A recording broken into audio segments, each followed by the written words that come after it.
근데 이제 한 가지 광고 안 한 게 있는데, 어저께 사랑의 나눔, 저희 정말로 많은 숫자의 그 자원봉사자들이 나와서 함께 나눴습니다. 우리 사랑의 나눔 어저께 참석하신 분들 손 한번 들어볼까요? 네. 네.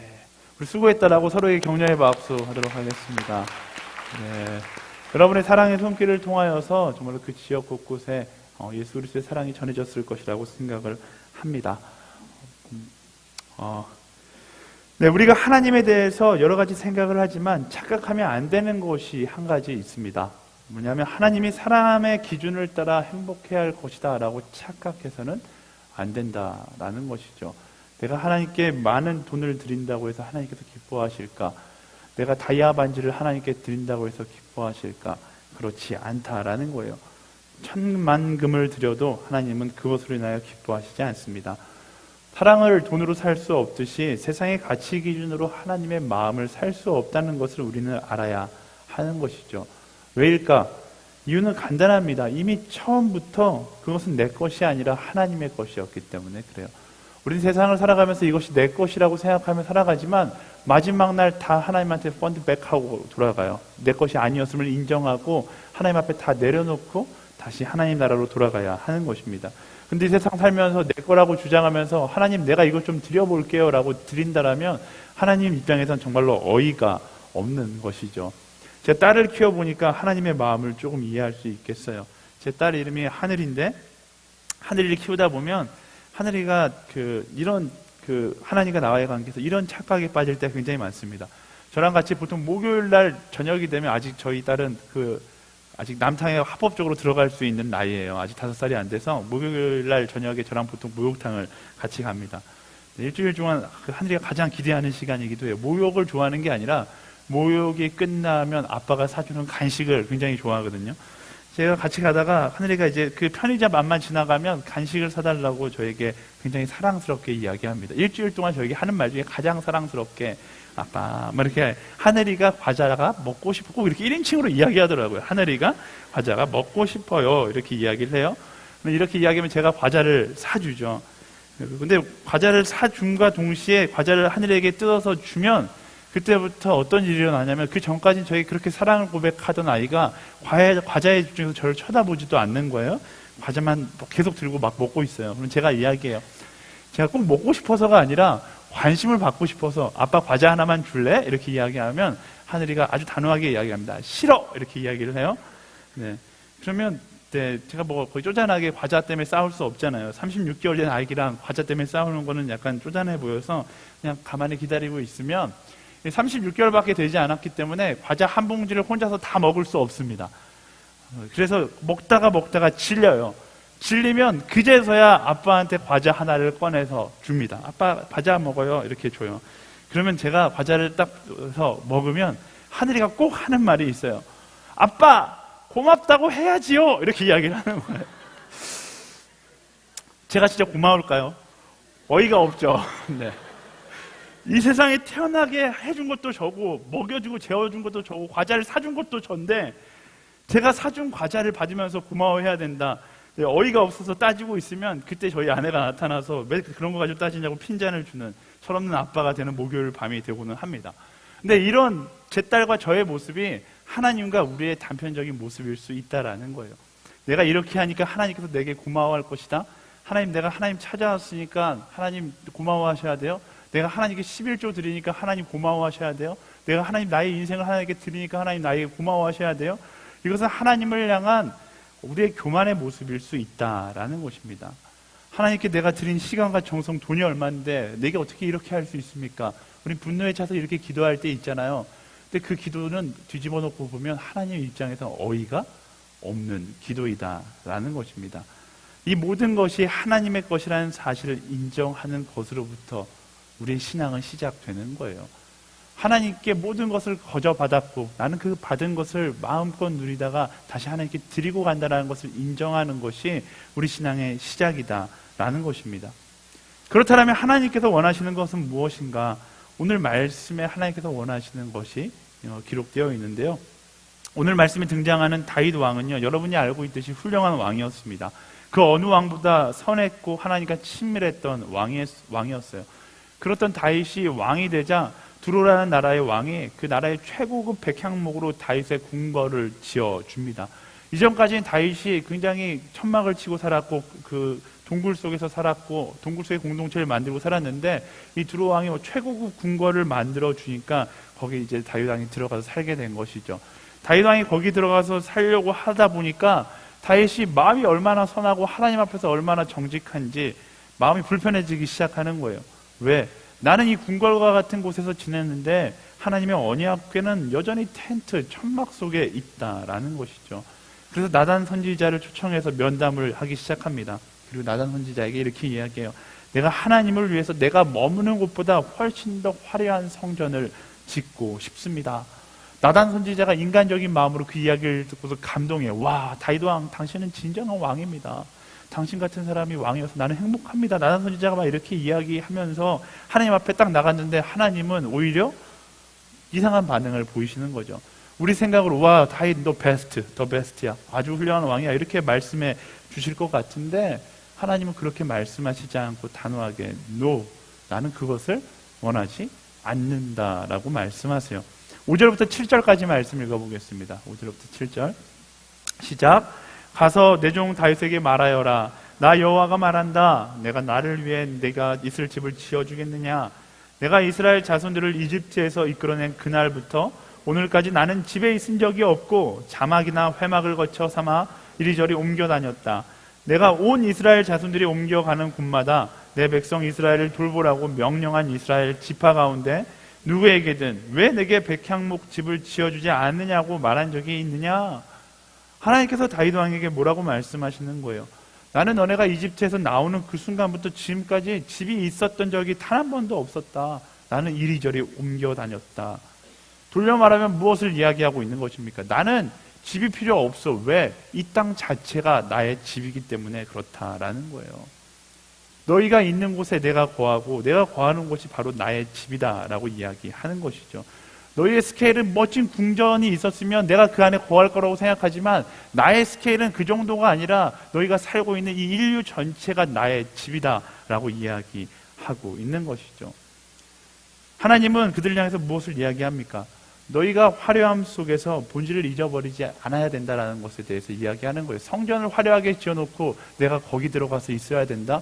다윗의 그런 상상, 다윗의 그런 마음은 선하지만 그 마음 가운데 하나님께서 기뻐하시지 않는 것이 한 가지 있다라면 그런 건물에 대한 하나님의 성전에 대해서 하나님의 성전을 건물로 이해하기 시작하면 하나님은 건물 안에 계신 분이 되고 건물 밖에는 하나님이 계시지 않는 분이 된다라고 하나님께서 그것을 염려하고 계시는 것이죠. 실제로 중세교회들이 화려한 교회를 지었습니다. 누구를 위해서 지었다라고 이야기했을까요? 하나님을 위해 지었다라고 이야기합니다. 하지만 그 결과는 무엇입니까? 하나님을 그 속에 가두고 자신의 영역과 하나님의 영역을 이분화해서 살아갔던 것을 우리는 역사를 통해서 알 수 있습니다. 하나님을 위해 짓는다라고 멋지고 화려한 건물을 지었지만 결국 하나님을 저 안에 거두고 가두고 나서 나는 세상 가운데 내 멋대로 살고 그리고 일주일에 한 번씩 교회에 가서 하나님을 만나고 다시 나의 삶을 살아가는 이분법적인 삶을 살아갔다라는 것이죠. 근데 다윗 왕에게 하나님께서 말씀하시는 건 뭐예요? 나는 이분법적으로 나를 바라보는 것이 아니라 너의 삶 전부 가운데 너와 동행하기를 원한다라고 말씀하고 계시는 거예요. 우리는 기억해야 합니다. 하나님의 집은 성전이 아니에요. 우리가 이 교회를 이야기할 때 성전 이러는데 하나님의 집이 이 교회가 아니라는 사실을 우리는 알아야 돼요. 하나님의 집은 어디인가? 하나님이 계신 곳, 그곳 자체가 하나님의 집이 되는 것이죠. 교회에 하나님이 계신 것이 아닙니다. 교회의 개념은 그런 것이 아니에요. 하나님이 계신 곳이 곧 교회가 되는 것이다라는 사실을 우리는 기억해야 합니다. 교회가 뭡니까? 오늘의 교회. 이 교회만 교회가 아니라 하나님이 계신 곳, 여러분의 마음 가운데 하나님이 계시다라면 여러분의 마음이 교회이고, 여러분 마음 가운데 하나님이 계시다라면 여러분들이 서 있는 그 자리가 교회이며, 여러분의 마음 가운데 하나님이 계시다라면 여러분이 함께하고 모여있는 그 공동체가 교회가 되는 것이다라는 것입니다. 교회를 공간적인 이해로 생각해서는 안 되는 거예요. 교회는 하나님이 함께하는 장소가 교회고, 시간이 교회고, 사람이 교회인 것이다 라는 것입니다. 하나님께서 이 메시지를 다윗에게, 그리고 오늘날 우리에게 말씀하고 계시는 것이죠. 다윗아, 성민아, 내가 원하는 것은 화려한 교회가 아니라 내가 원하는 것은 바로 너가 교회라는 사실을 깨닫고 교회가 되어 살아가는 것을 내가 원한다 라고 하나님께서 말씀하고 계시는 것입니다. 사랑하는 여러분, 그 하나님의 마음을 기쁘게 해드리는 여러분들이 되기를 예수님의 이름으로 축복합니다. 하나님께 뭘 드리는 것이 아니라 나의 삶 자체가 교회가 되는 것, 하나님께서 그것을 기쁨으로 여기신다라는 것입니다. 하나님께서 진정으로 원하는 건요, 하나님께 많은 것을 해드리는 사람이 아니라 날마다 매 순간마다 하나님과 동행하는 사람이 되는 것을 하나님께서 원하시고 기뻐하신다라는 거예요. 내가 가난한가 성공했는가 이런 것이 하나님의 기쁨의 기준이 아닙니다. 내가 삼성에 취업했는가, 서울대학교 들어갔는가, 학점 A+ 다 받았는가, 이것이 하나님의 기쁨에 합당한 것이 아니라 뭐예요? 내가 지금 이 순간 하나님과 동행하고 있는가, 이것이 하나님의 기쁨의 기준이라는 사실을 우리는 기억해야 하는 것이죠. 이 본질을 잃어버린다면 우리가 아무리 많은 것을 주님께 드린다 할지라도 하나님은 기뻐하시지 않는다라는 거예요. 내가 삼성에 들어가서, 내가 좋은 회사 들어가서 그때 들어가면 하나님 예배할게요, 하나님께서 그런 고백을 기뻐하시지 않아요. 하나님, 내가 정말로 억만금 벌면, 복권 한번 당첨되면 하나님 앞에 내가 2분의 1 하나님께 드리겠습니다, 하나님께서 그것을 기뻐하시지 않는다라는 거예요. 인간의 기준으로서 우리가 하나님을 기쁘게 한다라고 생각하는 모든 것들을 하나님께서 기뻐하시지 않아요. 하나님께서 기뻐하시는 것은 무엇인가? 지금 이 순간 내가 하나님과 동행하고 주와 함께하는 것을 하나님께서 기뻐하신다라는 것입니다. 저는 여러분들이 그 하나님께서 기뻐하는 한 사람이 되기를 예수님의 이름으로 축원합니다. 눈에 보이는 교회에 자주 나오는 것, 그게 하나님의 기쁨의 기준이 아니에요. 삶의 매 순간 스스로에게 물어보십시오. 나는 지금 하나님과 함께하고 있는가? 다시 말하면 나는 지금 교회의 모습으로 서 있는가를 나 스스로에게 묻는 것이죠. 하나님 앞에 나의 인생의 10분의 1을 드리는 것을 하나님께서 기뻐하시는 것이 아니라 나의 24시간을 하나님과 동행하는 것을 하나님께서 기뻐하신다는 사실을 기억하세요. 찬양 중에 이런 찬양이 있습니다. 제가 예배 시간에 자주 불렀던 찬양인데요. 높은 산이 거친 들이 초막이나 궁궐이나, 같이 불러볼까요? 높은 산이 거친 들이 초막이나 궁궐이나 내 주 예수 모신 곳이 그 어디나, 하늘나라 할렐루야 찬양하세, 내 모든 죄 사함받고 주 예수와 동행하니 그 어디나 하늘나라. 이 찬양의 가사 가운데 하나님께서 기뻐하는 그 비결이 다 담겨 있는 거예요. 하나님은 우리가 이 땅의 교회가 되어서 24시간 주님과 동행하며 나아가는 것을 기뻐하십니다. 자꾸 하나님을 교회라는 사람이 만든 공간에 밀어놓고 나의 삶과 하나님을 분리하지 않는 우리가 되기를 소망합니다. 하나님을 여러분의 삶의 자리에 모시고 여러분 스스로가 교회가 되어서 살아가는 거예요. 여러분 교회 와서 기도하면 하나님 내가 주님 만나러 교회에 왔습니다. 아니요, 그렇지 않아요. 그런 기도는 잘못된 기도예요. 제가 좀 과격하게 말하면요, 교회에는 하나님이 계시지 않아요. 여러분들이 교회를 떠나는 순간 이곳에는 하나님이 계시지, 물론 계시겠지만 여러분이 생각하는 하나님의 이미지는 이곳에 계시지 않아요. 어디 갔어요? 여러분과 함께 세상 가운데 가시는 거죠. 주님을 보러, 주님을 만나러 교회에 오는 게 아니라 주님과 함께 교회에 오는 사람이 되어야 한다라는 거예요. 여러분의 그런 잘못된 그 생각 자체를, 관점 자체를 바꿔야 돼요. 주님 만났으니까 세상 가서 이기고 돌아올게요, 주님 빠빠, 이게 아니라 주님과 함께 갔다가 주님과 함께 세상에서 싸우고 이기고, 그리고 교회에 다시 주님과 함께 나와서 함께 예배하고 주님 빠빠이가 아니라 주님 함께 가시죠 하고 저문을 빠져나가는 것, 그게 바로 교회로 살아가는 우리의 모습이 되어야 한다라는 거예요. 저는 여러분 한 사람 한 사람이 움직이는 교회가 되어서 세상 가운데 거룩한 도전을 주는 진정한 그리스도인들이 되기를 예수님의 이름으로 축원합니다. 우리 옆 사람에게 선포하겠습니다. 움직이는 교회가 될지어다. 아멘. 그렇다면 교회가 된다는 것은 무엇을 의미할까? 8절과 9절 말씀 같이 읽어보겠습니다. 8절과 9절 시작. 그러니 내 종 다윗에게 말하여라. 전능하신 여호와께서 말씀하신다. 내가 양떼를 따라다니던 너를 목장에서 데려다가 내 백성 이스라엘의 통치자로 삼았다. 내가 어디로 가든지 내가 너와 함께 했고 내 앞에서 내 모든 원수들을 끊어내었다. 그러니 이제 내가 이 땅의 위대한 사람들의 이름처럼 내 이름을 위대하게 만들어주겠다. 아멘. 사무엘하 7장 말씀에 가장 큰 특징이 있어요. 모든 목사님들이 설교할 때마다 항상 이 부분에 대해서 언급하는데 7장의 가장 큰 특징은 하나님께서 자기 자랑을 엄청나게 많이 하신다라는 거예요. 하나님 관점에서 7장 말씀을 풀어나갑니다. 하나님이 내가 내 종 다윗 내가 데려다가 내 백성 이스라엘 내가 너와 함께 어떻게 했고 내가 너를 위대하게 하겠다. 7장을 쭉 읽다 보면 그 주어의 하나님 내가가 무려 23번이나 등장합니다. 하나님께서 잘난 척하고 싶어서 내가 이렇게 말씀하시는 걸까요? 하나님께서 무언가 강조하기를 원하시는 것이죠. 내가 주님을 위해서 성전을 짓겠다고 말하는 다윗을 향해서 다윗아 내가 원하는 건 그게 아니라 너의 인생의 주어가 바뀌는 것을 내가 원한다라고 말씀하고 계시는 거예요. 너가 했던 것이 아니라 내가 했다. 우리 입장에서는 뭐예요? 내가 한 것이 아니라 그가 했다라는 나라는 주어에서 그라는 하나님이라는 주어로 바뀌기를 하나님께서 원하신다라는 거예요. 교회가 된다는 것은 인생의 주어를 바꾸며 살겠다라고 결단하는 것입니다.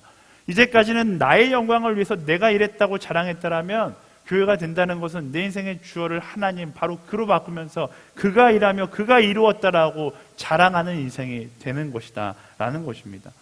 내가 하는 것이 아니라 그가 일하는 것을 경험하는 것, 그게 바로 교회인 것이죠. 하나님과 이별하여 살아가는 사람은 내 인생을 살아가지만 하나님과 함께하는 교회는 그가 살게 하신 나의 인생을 자랑하게 된다라는 것이죠. 주어가 내가 아니라 그로 변하게 된다라는 거예요. 그래서 말씀은요, 먼저 그의 나라와 그의 의를 구하라 라고 이야기해요. 그리하면 이 모든 것을 너희에게 더하시리라. 이 말씀도 뭐예요? 결국 너의 모든 기도의 주어가 주께 있어야 된다라고 이야기하는 것이죠. 그리고 너의 인생의 주어가 바로 그 하나님으로 바뀐다라면 이 모든 것, 너의 인생은 내가 책임지겠다라고 말씀하세요. 세상 가운데 걱정 없이 두려움 없이 살아가는 방법은 내 인생 내가 이끌어가겠다는 것이 아니라 그 욕심 내려놓고 그가 나의 인생을 이끌어가게끔 나의 인생의 주인의 자리, 내 인생의 주어의 자리를 하나님께 맡기며 나아가는 곳에 있다라는 것입니다. 그 진리를 깨닫지 못하고 세상 가운데 끊임없이 내가를 자랑하고 있더라면 우린 여전히 방황하고 어렵고 피곤하고 힘든 인생을 살아갈 수밖에 없는 것이죠. 하나님의 마음을 잃어버리고 내가 주어된 인생을 살아가면 인생이 복잡해지기 합니다. 잘 나가는 것처럼 여겨질지 모르지만 점점 더 복잡한 인생이 되는 거예요.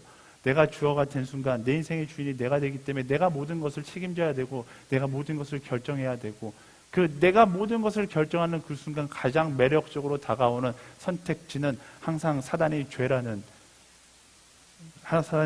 선택지가 들고 있는데 그게 바로 가장 매력적으로 보이는 선택지가 되기 때문에 인생이 점점 더 내가 주인된 인생 되면 잘 될 것 같은데 점점 더 죄를 향해 가고 하나님께서 기뻐하시지 않은 인생의 방향을 향해서 가게 된다라는 거예요. 그런 인생의 방향에서 내가 자유해지기 소망하고 내가 정말로 두렵지 않은 인생을 살기 원한다. 방법은 한 가지죠. 바로 주어를 그가 하나님께서 이끄신다라고 바꾸면 되는 거예요.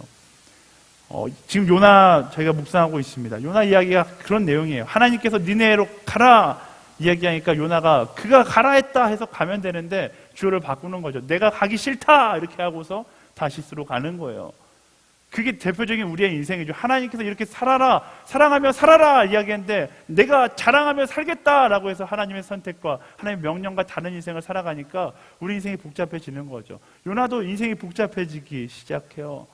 자기가 자기 의견을 주장하고 하나님의 뜻을 무시한 채 내가 가겠습니다, 내가 선택하겠습니다 라고 이야기하는 그 순간부터 그의 인생이 복잡해지기 시작하는 것이죠. 그리고 그가 다시스로 가는 배를 탔을 때 배를 타는 그 순간 그가 얼마나 기뻐했겠어요. 거봐라, 다시스로 가는 내 배가 있지 않느냐. 얼마나 좋아했겠어요. 니네 가라고 하셨던 하나님, 근데 니네 가는 배는 없고 뛰어가 보니까 다시스로 가는 배가 있네. 그래, 이게 뜻인 거야. 이게 하늘의 뜻인 거야. 내가 선택한 다 되는 것처럼 여기지만, 만약 내가 선택한 그 길이 만사형통한 것처럼 느껴지는데 그 만사형통의 카드가 아까 전에 이야기했던 사단이 들고 있었던 카드라면 나의 인생은 잘 나가는 것처럼 아주 잘 나가게 죄악으로 향해서 가게 되는 것이죠. 사랑하는 여러분, 여러분의 인생 가운데, 선택 가운데 내가가 아니라 그가 원하시는 길을 걸어갈 수 있게 되기를 예수님의 이름으로 축원합니다. 바로 그가 내 인생의 주어가 됐을 때 비로소 우리의 삶이 명쾌해지기 시작하는 거예요. 내가 주어가 되면 내 인생이 명쾌해지는 것처럼 보이지만 점점 흐릿해지게 되는 거죠. 반대로 하나님께서 내 인생의 주어가 된다면 처음엔 흐릿해 보이지만 그것이 명쾌한 선택이 되었다는 사실을 깨닫게 되는 것입니다. 흐릿한 인생을 살지 않게 되기를 바랍니다. 저는 여러분들이 흐릿하지 않고 명쾌한 인생을 살아가게 되기를 예수님의 이름으로 축원합니다. 그래서요, 언제 우리 인생이 명쾌해지는가? 요나서 1장 9절 말씀에 보면 이런 장면이 나와요. 요나가 이렇게 대답해요. 띄워주세요. 요나가 대답했습니다. 나는 히브리 사람입니다. 바다와 땅을 만드신 하늘의 하나님 여호와를 섬기고 있습니다. 저는 이 장면 묵상하는데 막 감동이 왔어요. 요나는 복잡해진 상황 가운데 뭘 선포하는 거예요? 자신의 인생이 누구인지를 선포하는 것이죠. 도망칠 때는 자신이 누구인지도 밝히지 않고 배에 탔고 배의 가장 밑에 숨어서 살아가는 그런 숨어서 도망치는 도망자의 입장이었지만 그가 사람들이 묻는 질문에 자신의 정체성을 명확하게 이야기하는 거예요. 나는요, 바다와 땅을 만드신 하늘의 하나님 여호와를 섬기고 있는 사람입니다. 그리고 그 선포를 한 그 순간부터 요나는 더 이상 갈등할 필요가 없게 되는 것이죠. 왜냐하면 선포하면서 요나는 깨닫게 되는 거예요. 하나님께서 내 인생 가운데 무엇을 원하시는지 깨닫게 되는 것이죠. 여러분의 인생이 흐릿하다면 여러분 인생 가운데 선포하지 않는 것이 있어서 그래요. 무엇을 선포하지 않아요? 내가 하나님의 사람이라는 것을 선포하지 않기 때문에 그래요. 저는 진심으로 여러분들이 삶 가운데 내가 하나님의 사람임을 선포하며 나아가게 되기를 예수님의 이름으로 축원합니다. 여러분의 그리스도인임을 세상 가운데 선포하세요. 왜 선포하지 않습니까? 제가 홀리스타 때 이야기했는데 내가 그리스도인임을 선포하지 않은 딱 유일한 한 가지 이유가 있다면 뭐예요? 죄 짓고 싶으니까 그런 거예요. 세상 가운데 죄 짓고 싶으니까 내가 그리스도인임을 선포하지 않고 숨은 채 살아가는 것이죠. 죄 짓지 않는 방법이요, 내가 그리스도인임을 선포하는 것으로부터 시작되는 거예요. 내가 그리스도인임을 선포함으로 인하여서 하나님께 영광을 가리지 않기 위해서라도 내가 올바르고 정직한 길을 걸어가게 되는 것, 그게 바로 하나님의 방법이다라는 것입니다.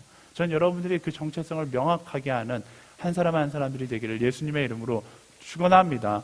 너도 그리스도인이었어 라는 말을 들을지언정 그날부터 내가 새롭게 그리스도인답게 살아가면 되는 것이죠. 그런 그리스도인의 결단이 여러분의 인생 가운데, 여러분의 하루 가운데, 일주일 가운데 시작되기를 예수님의 이름으로 축원합니다. 우리 옆 사람에게 선포할까요? 네, 그리스도인으로 살지어다. 아멘. 네, 그 마지막으로 교회의 가장 본질적인 이야기가 나단 선지자의 마지막 예언 가운데 포함되어 있습니다. 10절부터 12절까지 말씀 같이 읽어볼게요. 시작. 그리고 내 백성 이스라엘을 위해 한 곳을 정해 그들이 뿌리박을 터전을 주고 그들이 다시는 옮겨 다니지 않도록 할 것이다. 또한 전처럼 악한 사람들이 그들을 더 이상 해치지 못하게 하며 내가 사사들을 세워 이스라엘을 다스리게 했던 때와는 같지 않게 할 것이다. 내가 또 너를 내 모든 원수들로부터 구해내어 평안하게 할 것이다. 나 여호와가 직접 너를 위해 왕조를 세울 것을 선포한다. 내 날들이 끝나고 내가 내 조상들과 함께 잠들 때 내가 내 몸에서 나올 내 자손을 일으켜 내 뒤를 잇게 하고 내가 그의 나라를 든든히 세울 것이다. 아멘. 하나님은요, 나단 선지자를 통해서 다윗에게 더더욱 놀라운 하나님의 계획을 이야기해 주기 시작합니다. 너는 나를 위해 궁궐을 세우려고 하지만 괜찮다. 나는 너를 통해 더 놀라운 왕조를 세울 것이다. 히브리 언어로 따지면 똑같은 단어예요. 궁궐이나 왕조나 집이나 다 똑같은 단어예요. 내가 너를 위하여 더 훌륭한 집을 세울 것이다. 그 집은 무엇인가? 바로 말씀이 이야기하고 있는 예수 그리스도를 세우겠다라고 말씀하고 계신 것이죠. 그리고 이 예언은 1000년 후 바로 이 땅에 육신의 몸을 입고 오신 예수 그리스도로 인하여 성취되게 되는 거예요. 그리고 예수님이 바로 오늘날 교회의 그 모습 그 자체가 되는 것이죠. 이어지는 말씀은 그 예수 그리스도를 통해 무엇을 이룰지를 이야기합니다. 15절과 16절 말씀을 읽어볼게요. 15절 16절 시작. 그러나 내 사랑은 결코 그를 떠나지 않을 것이다. 내가 내 앞에서 없앤 사울에게서 내 사랑을 거둔 것처럼 하지는 않을 것이다. 내 집과 내 나라가 내 앞에서 영원히 계속될 것이며 내 보좌가 영원히 서 있을 것이다. 아멘. 하나님은요, 예수 그리스도를 통해 하나님의 사랑이 이 땅 가운데 드러날 것이고 그 사랑은 결코 떠나지도 끝나지도 않을 것이다 라고 이야기합니다. 어떻게 해요? 예수 그리스도 십자가에 못 박혀 죽으셨는데 어떻게 그것이 가능한가? 갈라디아서 2장 20절 말씀이 이렇게 이야기합니다. 나는 그리스도와 함께 십자가에 못 박혔습니다. 그러므로 이제 더 이상 내가 사는 것이 아니라 내 안에 그리스도께서 사시는 것입니다. 지금 내가 육체 안에 사는 것은 나를 사랑하셔서 나를 위해 자신의 몸을 내주신 하나님의 아들을 믿는 믿음으로 사는 것입니다. 바로 여러분들 안에, 우리 안에 사시는 예수 그리스도를 통해 예수 그리스도의 그 사랑은 여전히 흘러가고 있다라는 거예요. 이 다윗을 향한 하나님의 예언의 메시지는 지금 오늘날까지 계속되고 있는데 어떻게? 우리 마음 가운데 거하고 계신 예수 그리스도로 인하여서 그 사랑이 여전히 변하지 않고 영원히 계속되고 있다라고 이야기하고 있는 것이죠. 바로 여러분 한 사람 한 사람이라는 교회를 통해서 하나님께서 계획하신 그 사랑의 스토리가 오늘날까지도 이루어지고 있다라는 거예요. 하나님께 화려한 성전에 거하기를 다윗은 권유했지만 하나님은 오히려 초라한 육체 가운데로 오셨고 또 가장 낮은 곳으로 오셨고 가장 낮은 사람들과 함께 하셨고 가장 낮은 곳에서 사랑하셨고 가장 낮은 죽음을 경험하셨죠. 그리고 오늘 말씀이 이렇게 정리됩니다. 그리고 그 예수님께서 바로 오늘 우리 안에 거하셔서 우리가 그 예수 그리스도의 모습으로 살아가기를 원하시고 계신 것이죠. 높은 곳이 아니라 낮은 곳을 향하여 자랑이 아니라 사랑하는 삶, 그게 바로 말씀이 이야기하고 있는 오늘날 교회 우리가 걸어가야 될 모습이다라는 것입니다. 말씀을 정리하겠습니다. 저는요, 우리가 건물에 매인 교회가 되지 않았으면 좋겠어요. 예수 그리스도의 마음을 품고 내가 교회가 되어 내가 걷는 곳이 예비하는 사람, 내가 걷는 곳이 교회가 되는, 교회를 만드는 사람들이 되기를 예수님의 이름으로 축원합니다. 그리고 그곳에서 내가 그리스도임을 선포하십시오. 깨달은 데서 멈추지 말고요, 말로서 선포하고 삶으로서 증명해내는 거예요. 따라하시겠어요? 말로서 선포하고 삶으로 증명하라. 다시 말로서 선포하고 삶으로 증거하라. 삶으로 증거하고 말로서 이야기하려고 하지 말고요, 내 입술로 내가 그리스도임을 선포하고 내가 하나님의 사람임을 선포하고 나의 삶으로 그 선포를 증명해내는 것, 그게 바로 교회의 모습이다 라고 말씀은 이야기하고 있는 것입니다. 어떻게 증명해요? 예수님의 십자가 죽음의 섬김이 그 사랑을 증명한 것처럼 우리의 사랑의 마음, 내 안에 살아계신 예수 그리스도의 그 사랑의 마음으로 사랑함으로 그것을 증명해내는 거예요. 12월 한 달 동안 그 사랑의 마음으로 여러분의 그리스도인임을, 여러분의 교회임을 증명해낼 수 있는 한 사람 한 사람이 되기를 예수님의 이름으로 축원합니다. 12월 한 달 동안 우리는 전해요 사랑의 온도라는 이름으로 내가 서 있는 자리에서 교회가 되는 연습을 해볼 겁니다. 아까 전에 광고에도 이야기했듯이 이번 주는 여러분의 가장 가까운 이웃에게 가서 교회가 되어주는 시간을 가질 텐데요. 근데 저거 잠깐만 주시겠어요? 선물 좀 주시겠어요? 네, 지금 여러분들에게 이 조그만 선물을 나눠줄 거예요. 전해요 사랑의 온도.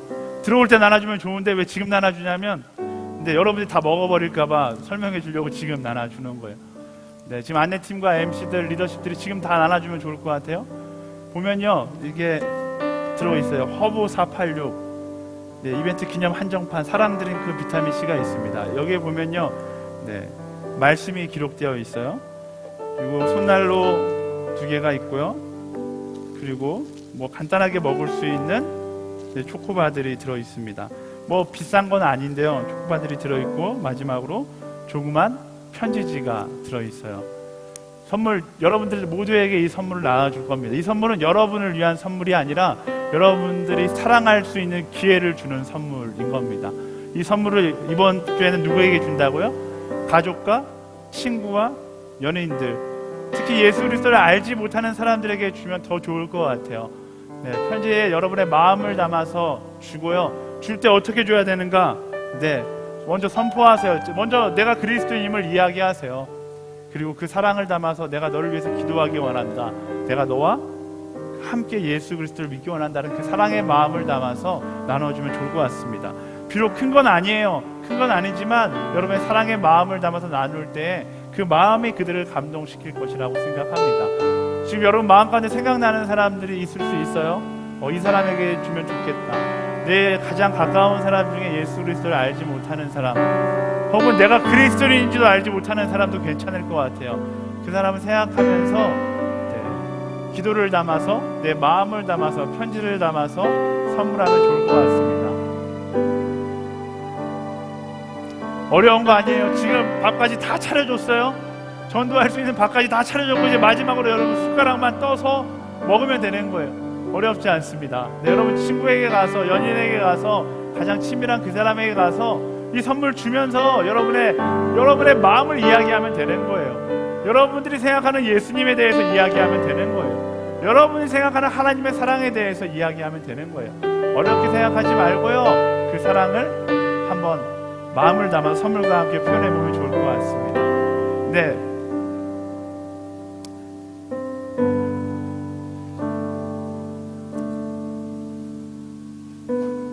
우리 이 시간 함께 찬양하면서 선포하고 우리 함께 기도했으면 좋겠는데요.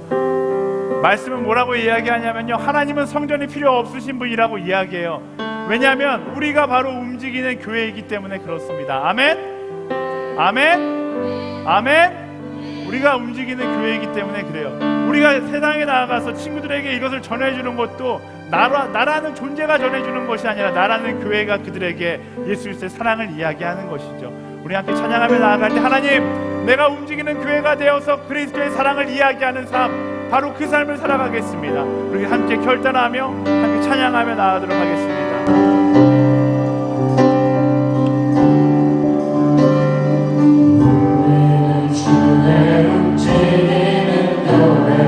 이곳은 주님을 위한 자리, 내가 기도하는 모든 땅 위에서 하나님 예배받는 그날을 고대하네. 나의 노래로 주님의 성전을 주님 높임을 받으소서.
사랑을 이야기하는 교회가 되어 살아가겠습니다.